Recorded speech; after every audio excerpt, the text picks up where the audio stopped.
नमस्कार दोस्तों, बहुत बहुत स्वागत आप सबका एक बार फिर यूजीसी नेट के इस उत्कर्ष के चैनल पे। और दोस्तों, हम बात कर रहे थे युक्त तर्क की, और ये जो क्लास हमारी है युक्त तर्क लॉजिकल रीजनिंग, इसमें हमने पिछली क्लास में चर्चा की डिडक्टिव रीजनिंग की, यानी निगमनात्मक तर्क की। मैं याद दिला दूं आपको, हमने पिछली क्लास में पढ़ा था कि तर्क की बात करें तो तर्क कुल 6 प्रकार के होते हैं, और इन 6 प्रकार में से हम चर्चा कर रहे थे कि डिडक्टिव रीजनिंग और इंडक्टिव रीजनिंग दो सबसे इंपॉर्टेंट टाइप्स ऑफ रीजनिंग हैं जो आपके रिसर्च में, टीचिंग में, लॉजिकल रीजनिंग में सब जगह काम में आते हैं। और डिडक्टिव रीजनिंग हमने पढ़ लिया पिछली क्लास में, मैं आशा करता हूं आपको वो याद होगा अच्छे से। आज हम पढ़ेंगे इंडक्टिव रीजनिंग। जिस बच्चे ने इसकी पिछली क्लास नहीं देखी है, उस क्लास का नाम logical reasoning let's befriend logic part 1 है, उसको जरूर देख लीजिए। ये लॉजिकल रीजनिंग की पार्ट 2 क्लास है। डिडक्टिव रीजनिंग आपने अगर नहीं देखी है तो जरूर देखिए उसको। और इंडक्टिव रीजनिंग का जो आज हम चीज पढ़ने जा रहे हैं, उसको शुरू करने से पहले मैं याद दिला दूं, डिडक्टिव रीजनिंग में हमने सीखा कि सामान्य से विशिष्ट की ओर, फ्रॉम जनरल टू पर्टिकुलर, ये डिडक्टिव रीजनिंग होता है ना।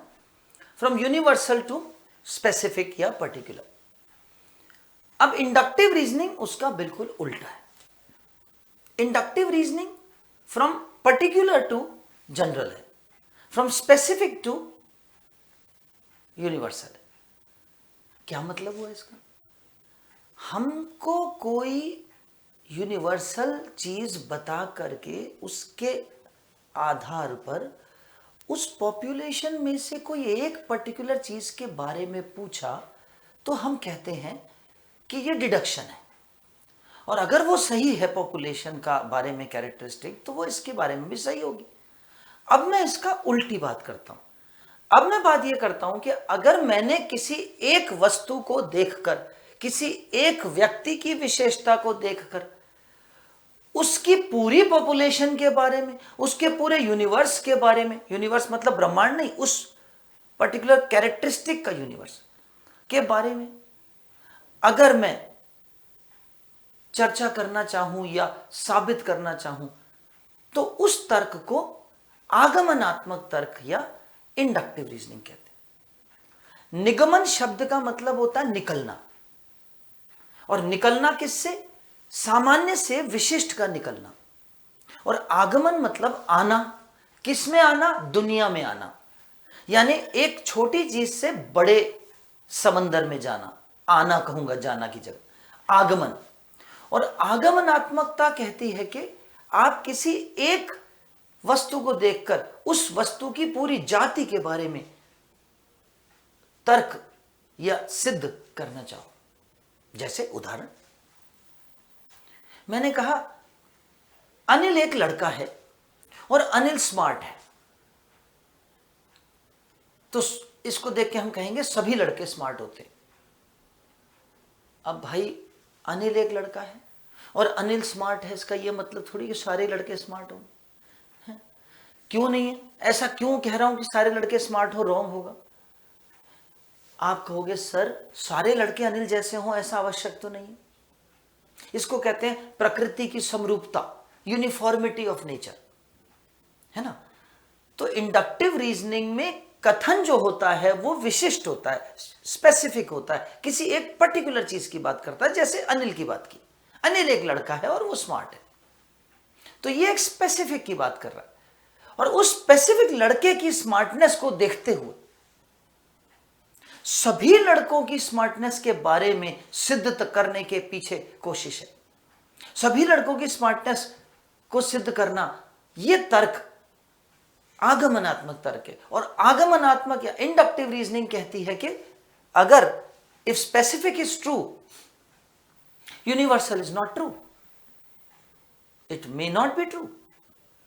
तो इसलिए इंडक्टिव रीजनिंग में अगर कथन सत्य है, if the statement is true, then the conclusion is always false. It is always considered false. क्योंकि उसकी सही होने की निश्चितता नहीं है। और रीजनिंग में जो चीज की निश्चितता नहीं होती उसे फॉल्स मानते हैं। जैसे मैंने आपसे कहा अनिल एक लड़का है और अनिल स्मार्ट है, तो सभी लड़के स्मार्ट हैं, ये कंक्लूजन इस स्टेटमेंट से रॉन्ग माना जाएगा। क्यों? क्योंकि सभी लड़के अनिल जैसे हों, ऐसा यूनिफॉर्मिटी के बारे में हमारे को कहा नहीं गया। हाँ, ये कहते थे सभी लड़के अनिल जैसे हैं इसीलिए स्मार्ट, वो एक अलग बात हो जाती है। फिर तो यूनिफॉर्मिटी की बात करेंगे तो uniformity will inculcate checking, experimenting, testing. इसका मतलब आप उसको चेक करना चाहेंगे। याद करो डिडक्टिव रीजनिंग में मैंने एक लाइन बोली थी, deductive reasoning need not require any checking और एक्सपेरिमेंटेशन। निगमनात्मक तर्क किसी भी परीक्षण, जांच या निरीक्षण का काम नहीं है। आगमन में मैं उल्टा बोलूंगा, आगमनात्मक तर्क निरीक्षण पर आधारित है, परीक्षण पर आधारित है, जांच पर आधारित है। तो आगमनात्मक तर्क निरीक्षण, परीक्षण, जांच पर आधारित है। और जांच किस चीज की कर रहे हो बता ही दिया मैंने। वो जांच आप कर रहे हो कि क्या प्रकृति की समरूपता है, क्या यूनिफॉर्मिटी ऑफ नेचर है। अब इस पे क्वेश्चन कम से कम 3-4 बार आ गया यूजीसी नेट में। क्या क्वेश्चन था कि इंडक्टिव रीजनिंग प्रीसपोजेस, आगमनात्मक तर्क का आधार क्या है। आधार का मतलब होता है आगमनात्मक तर्क में आप हमेशा निष्कर्ष को गलत बोलते हो, तो उसका आधार क्या है, क्यों गलत बोलते हो। तो आगमनात्मक तर्क का आधार है प्रकृति की समरूपता, यूनिफॉर्मिटी ऑफ नेचर। वो यूनिफॉर्मिटी ही वो चीज है जिसकी वजह से हम उसको रॉन्ग कर रहे हैं। यूनिफॉर्मिटी नहीं है, वो दे दो तो हम राइट कर देंगे। तो दोस्तों अब शुरू करते हैं थोड़ा सा इंडक्टिव रीजनिंग के बारे में, नोट्स के रूप में चर्चा करते हैं कि हमने बात करी इंडक्टिव रीजनिंग क्या है। इंडक्टिव रीजनिंग विशिष्ट से सामान्य है, विशिष्ट से सामान्य की ओर।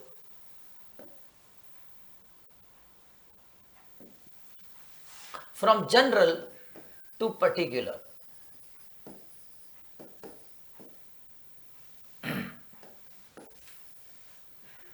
From particular to general.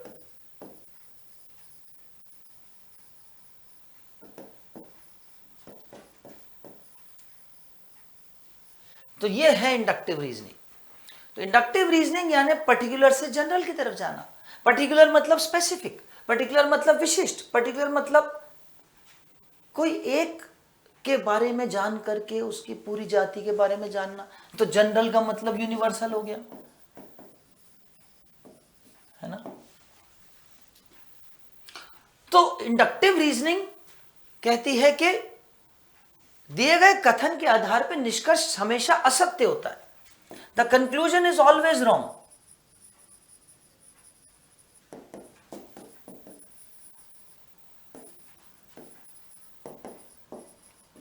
On the basis of statement.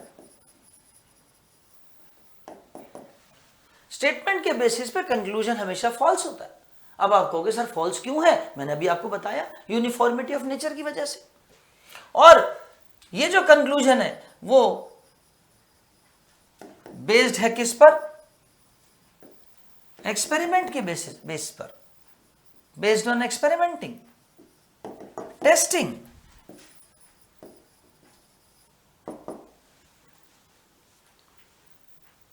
मैं आप लोगों को पहले भी कह चुका हूं कई बार कि मेरी क्लास जब लेने शुरू करें तो नोट्स कॉपी और पेन लेके बैठें। हमेशा नोट्स कॉपी और पेन लेके बैठें ताकि नोट्स आप मेरे साथ साथ उतार सके।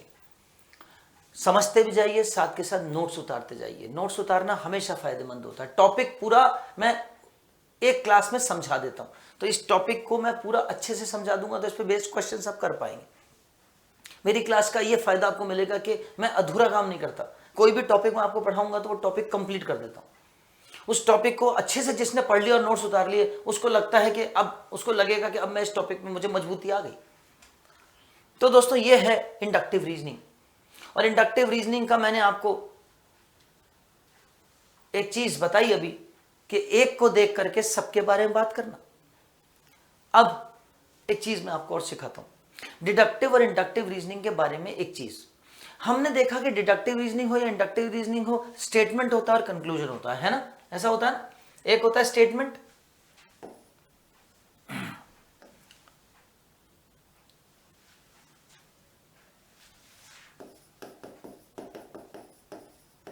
कथन और एक होता है कंक्लूजन, है ना। अब कथन और निष्कर्ष में दो चीजें हैं। पहली, अगर मैं कहता हूं कि कथन निष्कर्ष का समर्थन करता है, सपोर्ट करता है, एक चीज होती है सपोर्ट करना, कथन निष्कर्ष को सपोर्ट करता है ना। ये कथन है, ये निष्कर्ष है, और मैंने कहा कि कथन निष्कर्ष को सपोर्ट कर रहा है। तो सपोर्ट करने का मतलब क्या है? सपोर्ट यानी समर्थन देना। समर्थन का शब्द का मतलब क्या, जरा ये समझ लीजिए। ये भी एग्जाम में आया हुआ है क्वेश्चन। अगर कंक्लूजन जिस बारे में बात कर रहा है, कथन भी उसी बारे में बात कर रहा है, यानी कंक्लूजन में, निष्कर्ष में जो आप जांच रहे हो वो कथन की ही बात जांच रहे हो। जैसे अनिल की स्मार्टनेस का जिक्र कथन में किया गया, तो आप, अनिल एक लड़का है और अनिल स्मार्ट है, ये जिक्र किया गया, तो आप सभी लड़कों के स्मार्ट होने की बात निष्कर्ष में जांच रहे हो। So when you are checking the conclusion which is based on the statement, then we say that the statement supports the conclusion. This means that the conclusion should be based on the statement. So is it based on the statement? Yes. The conclusion is based on the statement, that is, the statement supports the conclusion. Whatever subject and predicate is being talked about in the statement is similarly talked about in the conclusion. जो बात कथन में बोली जा रही है विशिष्ट के लिए, वही बात सामान्य के लिए भी जांचने के लिए बोली जा रही है। तो सपोर्ट तो है, सपोर्ट तो कर रहा है। लेकिन ये दोनों में होता है, डिडक्टिव रीजनिंग में भी, इंडक्टिव रीजनिंग में भी, दोनों में सपोर्ट करेगा। इंडक्टिव रीजनिंग की पहले मैं बात करता हूं, पहले मैं आपसे बात कर रहा हूं इंडक्टिव रीजनिंग की। तो इंडक्टिव रीजनिंग में मैं कहूंगा कि कथन निष्कर्ष का समर्थन करता है, the statement supports the conclusion. बिल्कुल सही है साहब, सपोर्ट तो करता है। लेकिन अब मेरा अगला सवाल, क्या कंक्लूजन स्टेटमेंट से निकलता है? Does it follow from the statement? क्या निष्कर्ष कथन से अंततः निकलता है? Ultimately it follows? No, it does not. तो समर्थन तो करता है, लेकिन does it follow?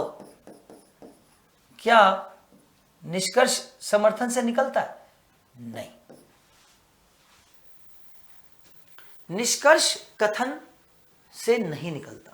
The conclusion does not follow from the statement. ये इंडक्टिव में। लेकिन डिडक्टिव में,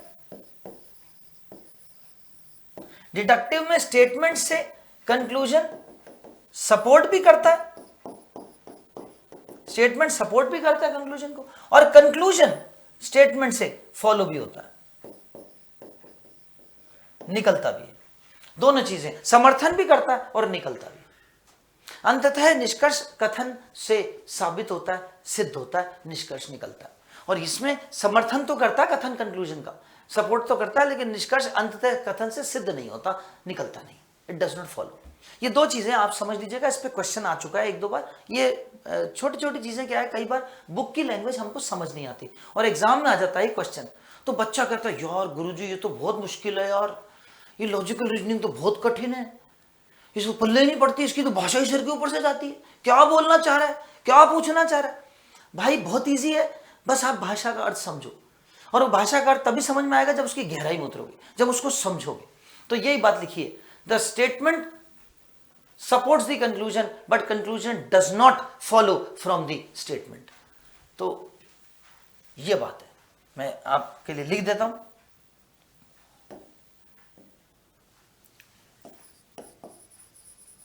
Statement supports the conclusion,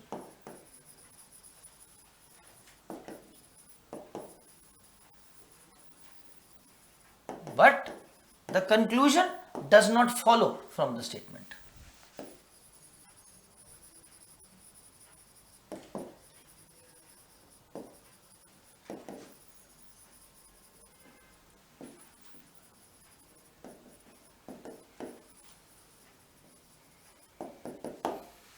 ये बात,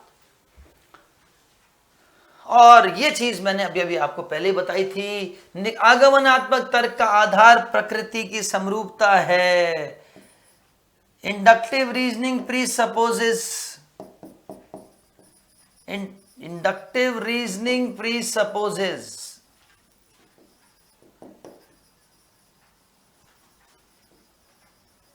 uniformity of nature.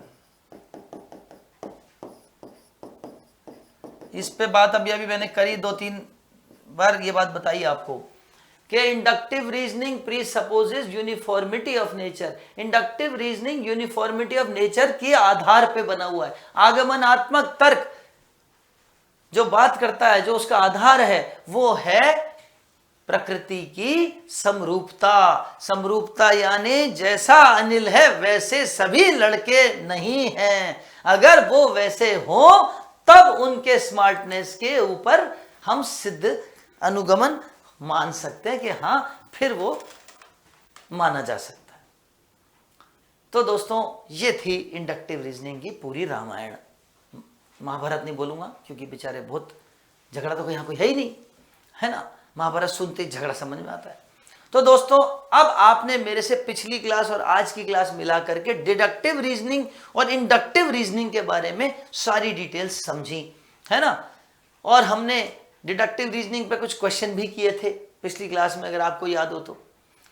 जैसे एक एग्जाम्पल आपके सामने है, सुमन एक लड़की है और सुमन बुद्धिमान है। अब सुमन के लड़की होने और बुद्धिमान होने के केस में एक विशिष्टता है, एक लड़की के बारे में बात की जा रही है और उसके आधार पे आप सभी लड़कियों की बुद्धिमत्ता को जांच रहे हैं। Suman is a girl and Suman is intelligent. Does this mean कि कंक्लूजन क्या ये प्रूव होता है that all girls are intelligent? तो आप कहोगे नहीं साहब, सारी लड़कियां सुमन जैसी हो जरूरी थोड़ी है। तो विशिष्ट से सामान्य, पर्टिकुलर से जनरल, सम से ऑल हमेशा रॉन्ग होता है। कुछ का सभी हमेशा गलत होता है। कुछ आम मीठे हैं तो सभी आम मीठे हैं, ये कैसे सही होगा? कुछ आम मीठे हैं तो सभी आम मीठे हैं, गारंटी नहीं है, अनिश्चितता है। और जो अनिश्चित है वो सत्य नहीं माना जा सकता। लेकिन इसका उल्टा, सभी आम मीठे हैं तो कुछ आम मीठे होंगे, गारंटेड ट्रू है। यूनिवर्सल का स्पेसिफिक, यूनिवर्सल का पर्टिकुलर, जनरल का पर्टिकुलर हमेशा सत्य होता है। तो दोस्तों, यह है डिडक्टिव रीजनिंग और यह है इंडक्टिव रीजनिंग। तो ये दो तरह की रीजनिंग है और ये रीजनिंग टीचिंग में, रिसर्च में, लॉजिकल रीजनिंग में हर जगह काम आएगी। हर जगह इससे वास्ता पड़ेगा, इससे बच नहीं सकते आप। रिसर्च में डिडक्टिव पैराडाइम होते हैं, इंडक्टिव पैराडाइम होते हैं। डिडक्टिव रीजनिंग और इंडक्टिव रीजनिंग रिसर्च में यूज होती है। डिडक्टिव रिसर्चेज और इंडक्टिव रिसर्चेज होती हैं। जितनी भी क्वांटिटेटिव रिसर्चेज होती हैं उनको डिडक्टिव रिसर्च कहते हैं।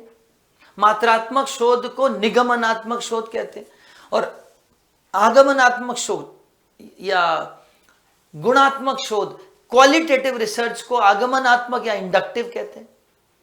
अब यह भी क्वेश्चन आ जाता है कि कौन सी रिसर्च है जो डिडक्टिव इन नेचर होती है, और फिर नीचे आपको 4 ऑप्शन दे देंगे। ये क्या करते हैं, बदमाशी क्या करते हैं आपके साथ, कैसे भाषा में, कैसे सब्जेक्ट में एग्जामिनर क्वेश्चन को कैसे घुमाता है। हम लोग क्या किताबी ज्ञान रट के आ जाते हैं। क्वेश्चन ऐसे आएगा, नीचे दिए गए शोध में से कौन से शोध डिडक्टिव इन नेचर है, निगमनात्मक है प्रकृति में। अब निगमनात्मक शोध कौन से होते हैं? जो मात्रात्मक होते हैं, जो क्वांटिटेटिव इन नेचर होते हैं। और उस 4 में से 3 क्वालिटेटिव होंगे और 1 क्वांटिटेटिव होगा। या क्वेश्चन उल्टा पूछ लेगा, which of the following researches are inductive in nature? कौन सा शोध आगमनात्मक प्रकृति का है? तो आप 4 ऑप्शन में से 1 ऑप्शन क्वालिटेटिव रिसर्च का होगा, उसको चुन लेना। क्वालिटेटिव रिसर्च या गुणात्मक शोध क्या होते हैं वो आगे मेरी क्लासेस में आप पढ़ेंगे सारा। क्वांटिटेटिव रिसर्च क्या होती है, क्वालिटेटिव रिसर्च क्या होती है, कौन कौन सी होती हैं क्वालिटेटिव और कौन कौन सी होती है क्वांटिटेटिव। इस पर भी क्वेश्चन बहुत बार आ चुका, हर बार ही आता है लगभग। तो ये कुछ इंपॉर्टेंट टॉपिक्स हैं जिन पे एग्जामिनर घुमा फिरा के आपसे पूछता है।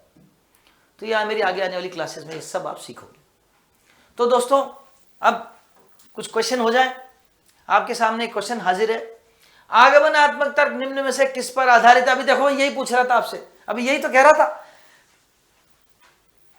Inductive reasoning is based on, inductive reasoning is based on और अब ये 4 ऑप्शन है, प्रकृति की अखंडता, प्रकृति की एकता, प्रकृति की समरूपता और प्रकृति की समरसता। समरूपता यानी यूनिफॉर्मिटी, यूनिफॉर्मिटी ऑफ नेचर, ये देखते ही टिक कर देना। प्रकृति की समरूपता, एकता बोलते हैं यूनिटी को, अखंडता बोलते हैं इंटेग्रिटी को, है ना, समरसता बोलते हैं एनालॉजी को। तो ये आपको वर्ड से ही घुमाएंगे, आपको वर्ड्स में नहीं जाना, आपको सिर्फ ये वर्ड पकड़ना, यूनिफॉर्मिटी ऑफ नेचर, समरूप होंगे सब तभी उसको मानेंगे। इसीलिए ये इसका बेसिस है कि ये किस पर बेस्ड है, इस पर बेस्ड है। लीजिए साहब, एक और आपके सामने क्वेश्चन हाजिर है, अभी 2-3 साल पहले ही आया था ये क्वेश्चन, यूजीसी नेट का ही क्वेश्चन है, ये एग्जाम में आया था। यदि हम विश्व के बारे में तथ्यों की नई जानकारी प्राप्त करने की कोशिश करें तो निम्न में से किस प्रकार की तर्क शक्ति पर भरोसा करें। मैं इंग्लिश में रिपीट कर रहा हूं इस क्वेश्चन को। If we want to know more knowledge about the world, which of the following reasoning should we rely on. अब सुनिए, भाषा के अंदर ही मीनिंग छुपा हुआ है।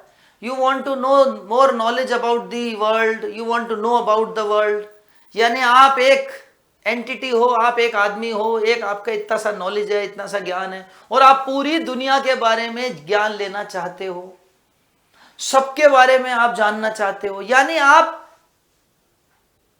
स्पेसिफिक से यूनिवर्सल की तरफ जाना चाहते हो। और स्पेसिफिक से यूनिवर्सल में जाना मतलब इंडक्टिव रीजनिंग। इंडक्टिव ढूंढो कहां है, ये रहा इंडक्टिव। अगर आप एक वर्ल्ड के बारे में जानना चाहते हो का मतलब है आप स्पेसिफिक हो और आप पूरे यूनिवर्स के बारे में जानना चाहते हो, तो इस रीजनिंग को कहते हैं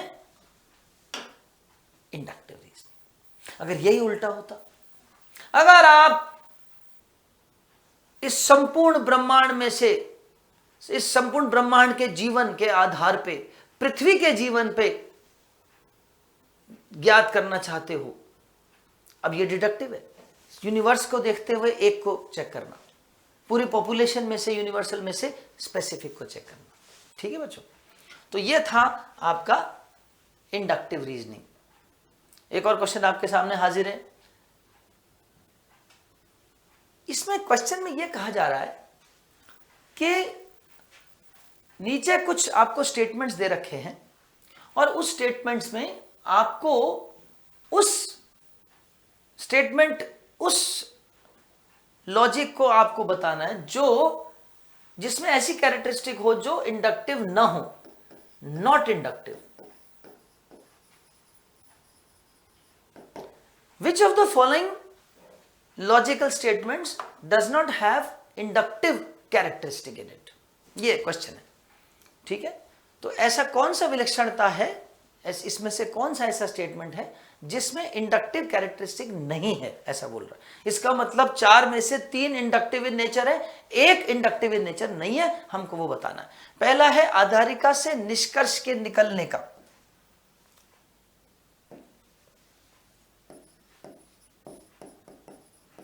आधारिका से निष्कर्ष के निकलने का दावा किया जाता है। The conclusion is asked to follow or conclusion is supposed to follow from the statement। अब दावा किया जाता है का मतलब है कि हां, आप उसको कह तो रहे हो कि मैं सपोर्ट करता हूं, निकलना चाहिए, दावा करना, लेकिन निकलता है क्या? नहीं। तो दावा तो करते, ये बात तो सही है, इंडक्टिव तो यही है कि दावा तो करता है। निष्कर्ष कारणात्मक संबंध पर आधारित, conclusion is based on reason और कॉजल फैक्टर्स। अब कॉजल फैक्टर्स पर बेस्ड है क्या? हां है, conclusion is based on causal factors, बिल्कुल सही बात है। Conclusion is based on causal factors, ये बात भी सही है। और हमको कौन सी ढूंढनी है? जो इंडक्टिव नहीं है। ये इंडक्टिव है, conclusion is based on causal factors, inductivity है इसमें। Conclusion is set to follow, या conclusion is told to follow, या conclusion is try to follow from this statement. तो हाँ बिल्कुल है, ये भी इंडक्टिव है। अंततः आधारिका से निकलता है, conclusion ultimately follows from the statement, conclusion ultimately follows from the statement. हाँ ये सही बात है, ये इंडक्टिव इन नेचर नहीं है, this is not inductive in nature. और यही वो बोल रहा है, वो कौन सा स्टेटमेंट है जो इंडक्टिव इन नेचर नहीं है, ये नहीं है। निष्कर्ष प्रेक्षण और प्रयोग पर आधारित है, conclusion is based on observation and testing. हाँ बिल्कुल सही बात है, conclusion is based on observation and testing, ये बात भी सही है, इंडक्टिविटी है इसमें। तो ये तीन इंडक्टिव इन नेचर है, ये स्टेटमेंट इंडक्टिव इन नेचर नहीं है, क्योंकि इंडक्टिविटी ये तो कहती है कि स्टेटमेंट सपोर्ट करता है कंक्लूजन को, कंक्लूजन स्टेटमेंट से निकलने के दावा करता है, ये भी कहता है कि ऑब्जर्वेशन पर और टेस्टिंग पर आधारित है, ये भी कहता है कि कॉजल फैक्टर्स पर आधारित है, कारण परिणाम पर आधारित है, लेकिन निकलता नहीं है।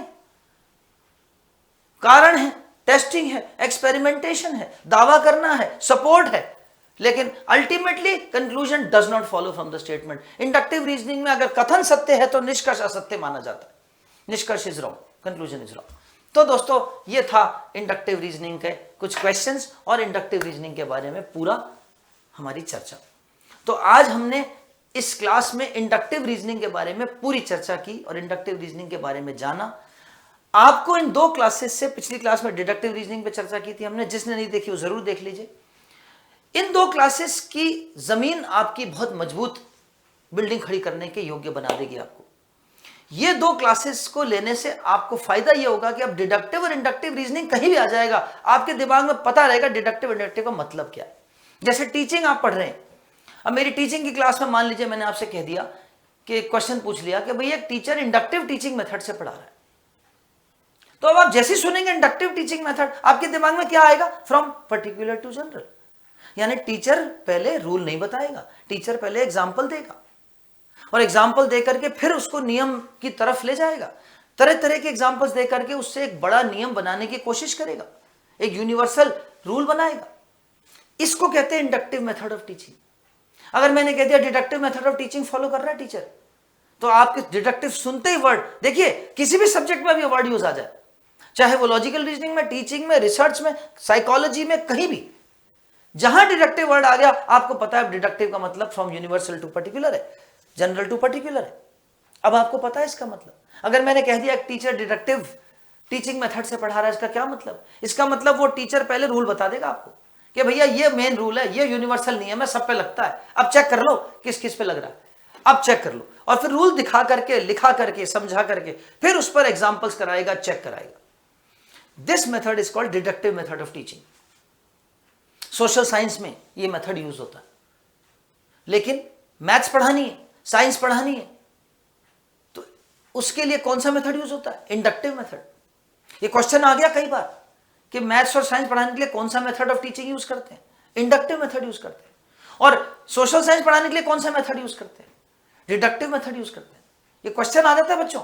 तो अब देखिए टीचिंग मेथडोलॉजी वाले चैप्टर में, टीचिंग एप्टीट्यूड वाले चैप्टर में क्वेश्चन डिडक्टिव का आ गया, तो डिडक्टिव इंडक्टिव आपको टीचिंग में, लॉजिकल रीजनिंग में, रिसर्च में, सब जगह काम में आएगा। तो आज दोस्तों इस क्लास में आपने एक पूरा पर्टिकुलर टॉपिक कंप्लीट कर लिया।